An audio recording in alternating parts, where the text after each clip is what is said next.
Good morning. Happy Tuesday, day 44, but who's counting? Every day is Groundhog Day. Thank you for being here. Let's give you some facts about where we are today. Total hospitalizations, actually basically flat, technically tick down, which is probably the first tick down, so that's a good sign, but basically flat. So we think we are at the apex, on the plateau. The number of hospitalizations went up, flattened, continuing to flatten, good sign. Technically, the number's down a tad, statistically irrelevant, but better than being up. The net change in total hospitalizations, if you look at the curve, which is what we look at, the curve is down. When you do the 3-day average, which is more accurate than any one day, because remember this reporting mechanism is new. We just put it in during this situation, so I wouldn't bet all the chips on any one day. But when you look at 3 days, you look at the overall curve, we think it's indicative. So the 3-day average is down. The net change in ICU admissions is down. Again, the ICU admissions I take with a grain of salt, since hospitals are no longer what they were, and they're basically all ICU wards. Intubations is a real number. That's the number of people who are being put on a ventilator. About 80% of those people will never come off a ventilator. So when you see the intubations, that is proportionate to the number of people we will lose. And that's what we've been watching all along. People go into the hospital, most get treated and are discharged. Some are not discharged. If they're intubated, about 80% of the people who are intubated will not come off the ventilator. The number of new people going into the hospital per day is also down, but we still have 1,600 new COVID cases yesterday. So we have 1,600 people new coming into the hospital, some being discharged, and the net is what we've been watching, but it's also interesting to note that you still have 1,600 new people walking into the hospital or who are in a hospital and then diagnosed with COVID. So the volume is still high, and that's why the hospitals are still working very hard. We have been watching for growth outside of New York City, Long Island, Westchester, Rockland. That has basically been flat. There have been little hot spots here and there. The Department of Health has been very good and aggressive in jumping on those hot spots and tamping them down, test, isolate, trace. And you see the numbers by region across the state. Proportionately, obviously, downstate New York, which is what we've been talking about, but looking for growth towards Long Island, Westchester, Rockland. Rest of the state, proportionately, upstate is very, very low to everything else in the state. This is something else we're watching. This is the number of deaths in nursing homes, and the nursing homes have been an increasing issue.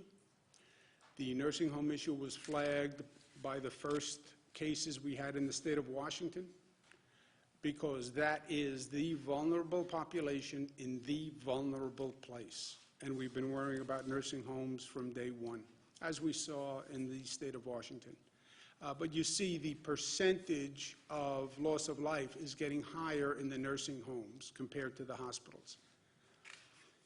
Lives lost yesterday, 778. That number is up, and that is, to me, the most painful number. And it has been the most painful number every day, and those New Yorkers are in our thoughts and prayers. You look at the past few days and the number of lives lost, it's basically flat at a devastating level of pain and grief. But it evidences everything else we're seeing, which is basically a flattening at this level. The statisticians will say number of lives lost is a lagging indicator, which is a nice scientific term, but it doesn't mean it just is not just terrible, terrible, terrible news, and nothing we can do about it. Although many New Yorkers are doing everything they can to save people's lives on a daily basis, at great personal cost to themselves. Total number of deaths is 10,834. What we have learned through this process is that our actions determine our destiny, and that's actually good news. We changed the curve. Every projection model, White House, CDC, Coronavirus White House Task Force, Columbia, Cornell, Gates-funded group, every projection had a higher rate of infection, higher rate of death. CDC was talking about over 1 million people. CDC was talking about projections that would have swamped the nation's hospital system. That didn't happen. Why didn't it happen? Because of what we did. And that's important to remember and realize. We changed the curve. Better way to say it is we are changing the curve every day. We have shown that we control the virus doesn't control us. And this is a big deal. Look, we could have been in a place where we couldn't stop the spread of the virus. We could have done this whole lockdown, closed down, shut down, and you still could have seen those numbers going up. That would have been a frightening place. We should take some comfort in the fact that we have demonstrated that we can actually control the spread of the virus. Now, tremendous, dramatic pain to do it, shut down everything. But thank God we can control the spread. Can you imagine how bad a situation it would be if we did all of this and you still saw those numbers going up? You lock up your family, you protect them, but somehow the virus still infiltrated the house. That would have been frightening. So there is good news in this. But there's also a caution flag. We are, in some ways, artificially controlling that curve. We've taken all these extraordinary actions, and we are reducing the rate of infection. That means whatever we do today will determine the infection rate tomorrow. It is total cause and effect. So you stop doing what you're doing, or you behave differently, and you will get a different result. And that's important to remember as we talk about reopening. Everybody's anxious to reopen. I get it. I'm anxious to reopen.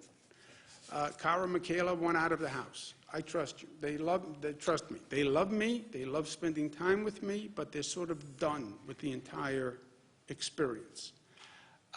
And that's universal. People need to get back to work. The state needs an economy. We cannot sustain this for a prolonged period of time. Everybody agrees. But everybody will also say how you reopen is everything, because of the first point, which is we are now keeping down that rate of infection. And if you start acting differently, you will see a corresponding increase in that rate of infection. And the worst scenario would be if we did all of this, we got that number down, everybody went to extraordinary means, and then we go to reopen and we reopen too fast, or we reopen and there's unanticipated consequences and we see that number go up again. Well, you're being hyper-cautious. Oh, really? Go look at other countries that went through exactly this, started to reopen, and then they saw the infection rate go back up again. So let's at least learn from past mistakes. We've laid out a way to reopen coming up with a comprehensive plan, first that is regional in nature. We have 7 states that we're working with. The virus doesn't understand state boundaries, doesn't understand that it needs a passport. You know, it defies all of our norms. So how do you put the best minds together in a 7-state area, come up with a regional strategy? Because the virus can get on Amtrak, the virus can get on a plane, the virus can get in a car and drive up 95. We're all connected. And in truth, since nobody knows where they're going, and nobody's done this before, let's think together and let's plan together. If we can't come up with a common plan, let's see if we can come up with a plan that's not contradictory. Let's see if we can get to a place where what Connecticut does, New Jersey does, is not counter to what we're doing here in New York. And that's the point of the 7 states working together. Also, the point is it doesn't work unless you coordinate the reactivation of all the systems. I did this graphic because no one got when I went like this yesterday, and I said the gears have to mesh. This is what I was saying. I could see, Nick, that you did not get what this meant. So that's a clarifier for you personally from yesterday. We also have to be clear on who is responsible for each element of the opening. The President said last night that he has total authority for determining how and when states reopen. That is not an accurate statement, in my opinion. Now that we know that government actually matters and government is relevant and that government has to be smart, because what government does is determining how this goes. It's literally determining, in many ways, life and death. We have to be smart about it. The federal-state relationship is central to our democracy. This has been a topic discussed since our founding fathers first decided to embark on this entire venture, right? This is basic federalism, the role of the states and the role of the federal government. It is important that we get this right. Our founding fathers understood, and we have to remember today, that the balance between the state and the federal, that magnificent balance that is articulated in the Constitution, is the essence of our democracy. We don't have a king in this country. We didn't want a king, so we have a Constitution and we elect a president. The states, the colonies, formed the federal government. The federal government did not form the states. It's the colonies that ceded certain responsibility to a federal government. All other power remains with the states. It's basic to our Constitution and that federal-state relationship. Hamilton, who in many ways was representative of this discussion of the balance of power. State governments possess inherent advantages which will ever give them an influence and ascendancy, a beautiful word, over the national government, and will forever preclude the possibility of federal encroachments on the states.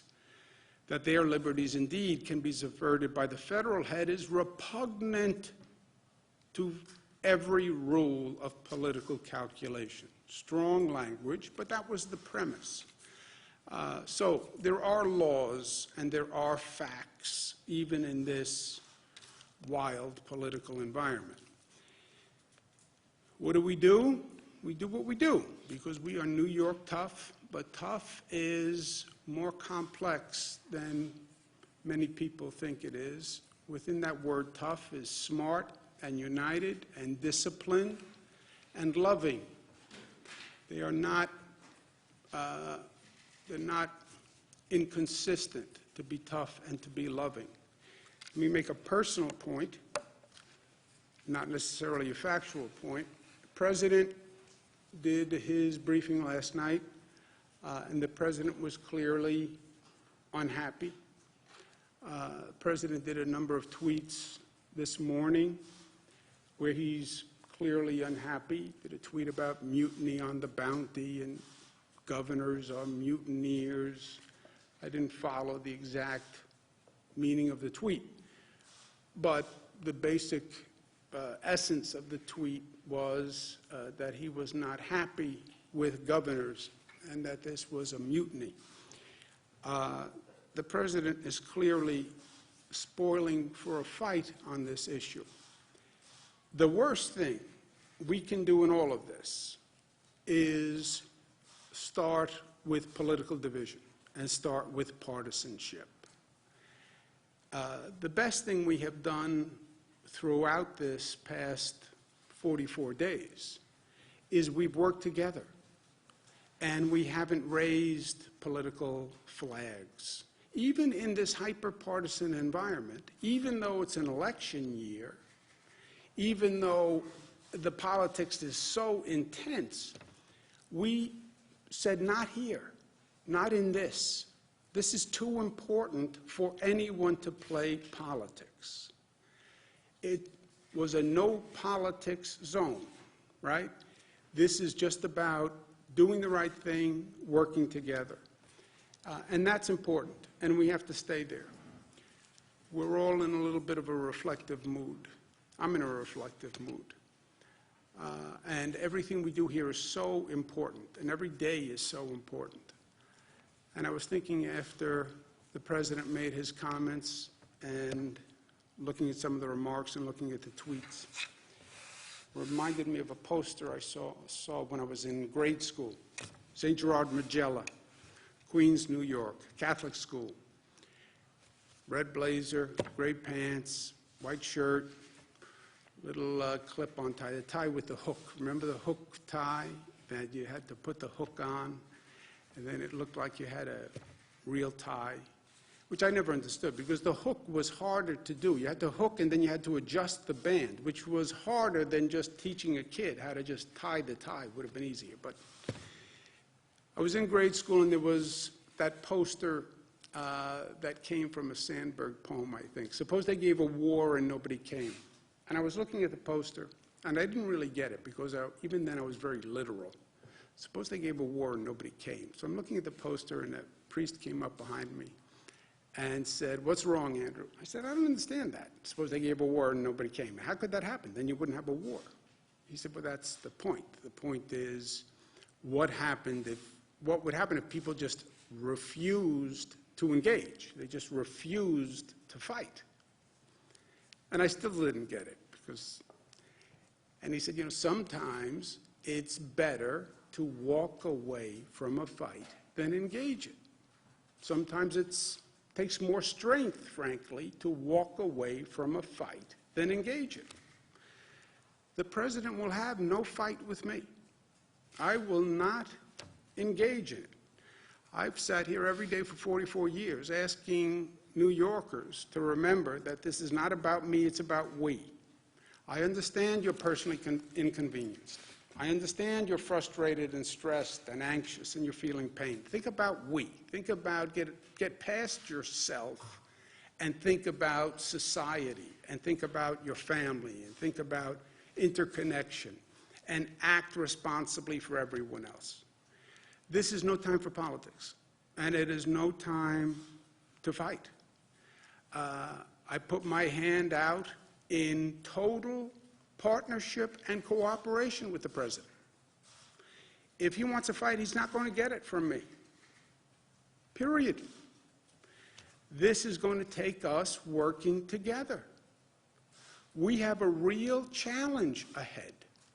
Just because those numbers are flattening, it's no time to relax. We're not out of the woods. In this reopening, we could lose all the progress we made in 1 week if we do it wrong. And we have a number of challenges ahead. We have to figure out how to do this. How do you have a public health strategy that works with an economic reactivation strategy? Nobody has done this before. How do you start to increase the number of essential workers? How do you learn the lessons of the past? How do you start to do the massive testing that we're going to have to do here? and that we don't have the capacity to do today. The capacity does not exist. The private sector companies that do testing, we can only get about 60,000 tests per month. That's not enough. We're going to do the antibody testing, but that's not enough either. How do we do this? Put together this whole testing system and do it in a matter of weeks? It is a real question. How do we use technology? Apple and other companies are working on using technology to do tracking. How do we do that? And how do we do it fast? And how do we take all our strength and our collective strength and take this nation's collective strength and figure out how to do those challenges? 50 years ago this week, Apollo 13 gets damaged 220,000 miles from Earth. Somehow they figure out how to get a spaceship back 220,000 miles 50 years ago. That's America. Okay, figure out how to do testing. Figure out how to use technology to do tracing. That's what we have to work on. And we have to do that together. We have to do, as a government, what our people have done, right? Sometimes political leaders can learn best from following people who are normally ahead of the politicians. Look at how people have been selfless and put their own agenda aside for the common good. Can't their leaders be as smart as they are? The answer has to be yes. So I look forward to working with the President in partnership and cooperation, but he has no fight here. I won't let it happen. And look, unless he suggested that we do something that would be reckless and endanger the health or welfare of the people of the state, then I would have no choice. But shy of that, I put my hand out to say, let's do this together. Questions? Governor. How many COVID cases and fatalities are at specific homes like Ohio and Connecticut? You screamed first. You don't have the same endurance. I don't. But screaming first matters. Governor, you're talking right now about making peace with Donald Trump, with the president, and yet you went on television 4 times this morning and were asked about it and opined about it repeatedly. You called him a king. You said that his press briefings were like a comedy sketch. Why didn't you just say no comment if you're trying to make peace with him? No, the first point is he does not have total authority. I mean, I'm a governor of a state. The statement that he has total authority over the states and the nation cannot go uncorrected. I mean, it's just a factual statement that is factually wrong. 10th Amendment to the Constitution. There's a whole body of case law. I mean, there are many things you can debate in the Constitution because they're ambiguous. This is not one of those things that is ambiguous. So that statement cannot stand. And it's not only violative of the Constitution, it's violative to the very concept of democracy. I mean, this was the first battle. Do we want a king or do we want a president? And we opted for a president. So that statement cannot stand, period. More ad hominem attacks, calling him a king, saying that it's like a comedy sketch, saying about No, that's not how it is. His proclamation is that he would be king. That's what a king is. A king has total authority. That statement cannot stand. The whole mutiny on the bounty, the governors are mutineers, whatever that means, and whatever the rest of the theory was. I'm not going to fight. I'm not going to get into that fight. Look, I bent over backwards. He said a nasty comment about what it was, but he's right. I worked very hard to be in partnership with the federal government this past month. I worked very hard to stay away from politics. And he is right. I did call and say I need federal assistance. I did call and say I need possible overflow beds. That he is right that he did move very quickly to get us Javits and the USNS Comfort. And I said that repeatedly. And I praised him for his actions. And he was right there, too. The federal government has a very important role. I was a cabinet secretary. I did it for 8 years. I know how key the federal government is. Frankly, I know how powerful they actually could be in being of assistance. And I don't even think they were as powerful as they could be. And the federal government has tremendous, tremendous capacity that we need now. So, yes, he's right on all of that. He's right that we asked for cooperation and assistance. And he's right that he delivered. And I've said that all along. But this mutineers and it can't exist. Why is the state releasing the name of nursing homes and how many COVID cases and fatalities are I don't have anything specific to talk to him about today. There's no action item for us to talk about. Do you think you need to talk to him after what's been going on? I have no, it'd be my pleasure to speak with him, but we don't have anything that is, do we have anything pending? No. I did speak to the White House this morning about a hospital matter. But other than that, we don't have anything immediate. What was that? Nursing homes and how many COVID cases and Have you received fatalities any are guidance from the president about your role in the reopening? You said yesterday that he hadn't given governors any guidance in their role. No, we haven't had that conversation. And look, this is a shift in federal position, which is also fine, by the way. We're entering a new phase, the quote-unquote reopening phase. On the first phase, which was the close-down phase, the president took a different tact. The president did not close down the economy. He did do the travel ban with China, and he was right on the travel ban with China. The close down of the economy was left to the governors. And I closed down New York, Governor Pritzker closed down Illinois, Governor Lamont closed down Connecticut, did it different times, different ways, but he left that responsibility, the closing down of the economy, to the governors.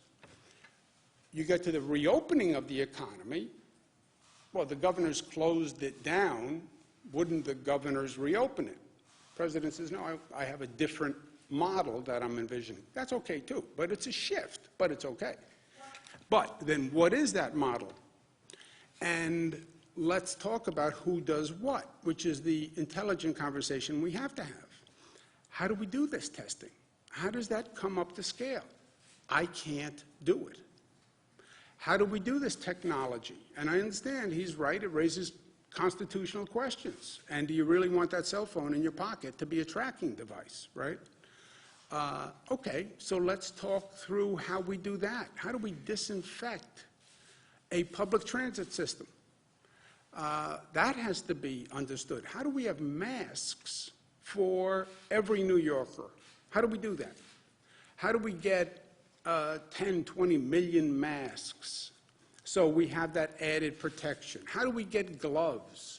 How do we make sure, God forbid, there's a second wave or there's another uptick, that we have the medical equipment we need after we just went through this horrendous hurry-up exercise? By the way, where's the funding for states to help do this? I'm broke. You know, there's no fancy way to say that. We have a $10 billion deficit. Well, the state should do this and do this and do this and do this. I don't have 2 nickels to rub together. And the past federal legislation didn't give us anything. The only thing it gave the states was some Medicaid money. It doesn't give us anything to do any of this. They talked about it in the next package of legislation, if there is one. But that's the intelligent conversation to have. Now, Will he with you about it right now, or will he have this conversation with you? yeah, I have always had an open line of communication with him. I mean, there have been times in the past when he hasn't been happy with me, and I haven't been throwing bouquets to him, but we've always communicated, and I'm sure we'll communicate now. But I just want to make my position clear. I am not going to fight with him. I don't want, this is no time for any division between the federal government and the state governments. And the governors who I work with, Democrats, Republican governor in Massachusetts, it's not a political conspiracy. Governor Baker is a Republican. This is not about Democratic or Republican. It's just not. This is about New York, 10,000 lives lost. These were not 10,000 Democrats or 10,000 Republicans. These were 10,000 people, period. Forget the darn politics. Everyone's tired with it. Why is the state releasing the names of nursing homes and how many COVID cases and fatalities are specific homes like Ohio and Connecticut's doing? Legal experts say that there's no HIPAA issue here. Okay, if you want to speak to that, I'll go. Jim? We put out the nursing home death data by county yesterday, and as you could see, some of them had one case. What we're worried about is personal privacy protection, working with the Department of Health. There's there's about 600 nursing homes in the state. This goes for hospitals as well. There's some very small hospitals where they report out 1 or 2 deaths a day. We just want to go through the data and make sure we're not releasing any potential personal information, and as soon as that's done, that will be made available for people. So that's why we put the aggregate numbers out by county. That's what we're going through. We're getting reports of specific outbreaks at different nursing homes, so it's hard to tell. But are there any nursing homes in particular that the state's seeing a huge problem at? We're seeing issues like I talked about yesterday in hospitalizations in different parts of the state. We look at total beds being used. We look at deaths. We look at all of that. In certain downstate parts of the region, New York City, in the outer boroughs, and Nassau County, we have seen increased cases. But that has gone across the board, whether it be hospitalizations or nursing homes as well. So that's now part of the county data that you do see. Ms. Hogan? Yeah, earlier you said that there's been 60,000 cases that you guys have the capacity to do a month. But, so one, is that true? 60,000 a month. But then Mayor de Blasio said that they're going to start being able to do 100,000 tests a week. 50,000 homegrown efforts, 50,000 purchased from an Indiana company. So how does that coordinate with state efforts? And again, is that 60,000 capacity correct? The signed on the dotted line, what's happening with the testing companies is the same thing that happened with medical equipment, PPE and ventilators. There are just a handful of companies that produce the private tests. And they're all private tests, by the way. A handful of companies that do it, and now every state is going to those companies to buy the tests. I've spoken to the head of the several companies myself, and they have a limited production, and now they have to allocate it to 50 states. And we're again in a bidding war competition with other states. I would say to the federal government, you take that piece. Don't replicate the 50-state pandemonium. You want to talk about an increased federal role. Let FEMA do the testing. FEMA should have, in my opinion, done all the purchasing of the medical equipment, and they should have allocated it. Why am I now competing for private testing capacity and private testing machines with Illinois and California? I want to get out of the eBay competition business for vital medical equipment and now vital testing. I would say to the President, you take it. God bless you.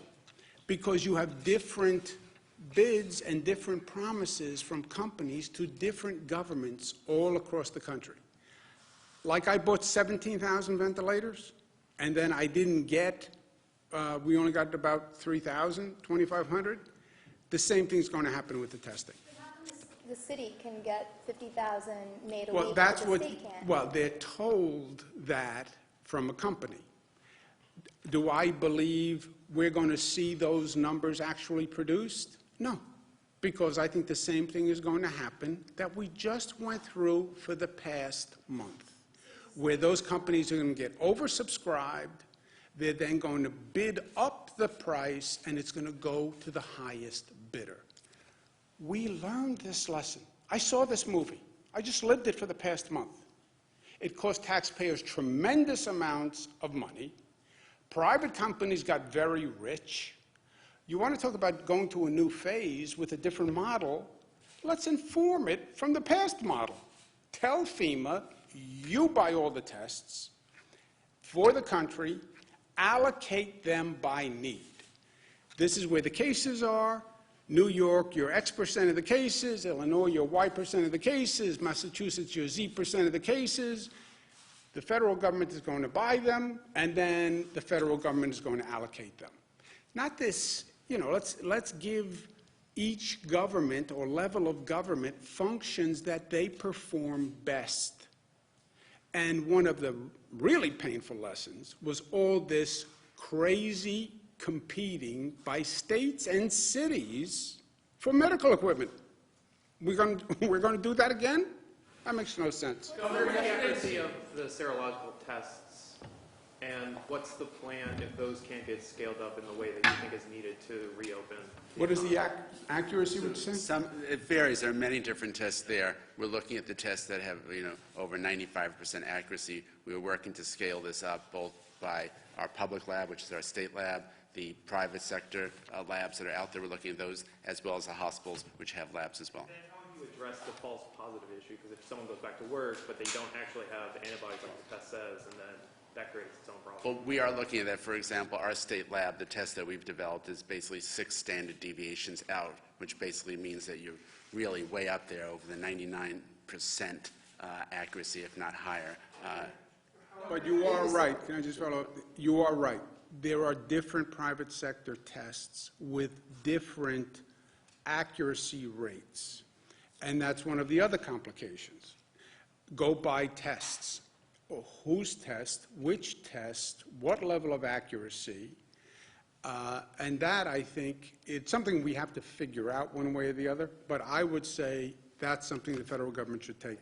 What's the capacity on that at this point? How many antibody tests can you do? You mentioned a couple of thousand, Right, so the state, will be by next week at 2,000 tests that we will be able to do per week at that point.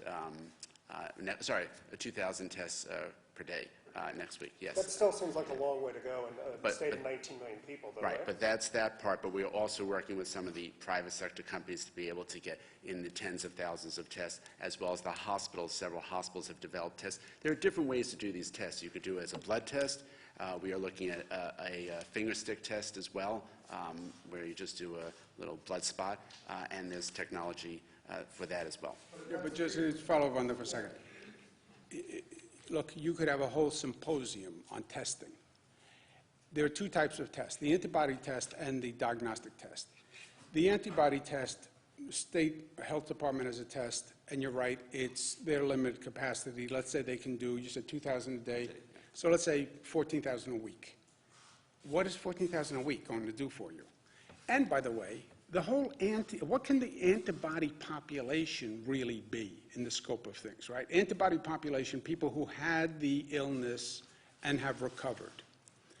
Okay, that's important to know, and we're very aggressive on antibody testing, but how many people are going to test positive, right? What percent of the population at this point do you think had the coronavirus? What could a number be? 20%. 20%? 10%?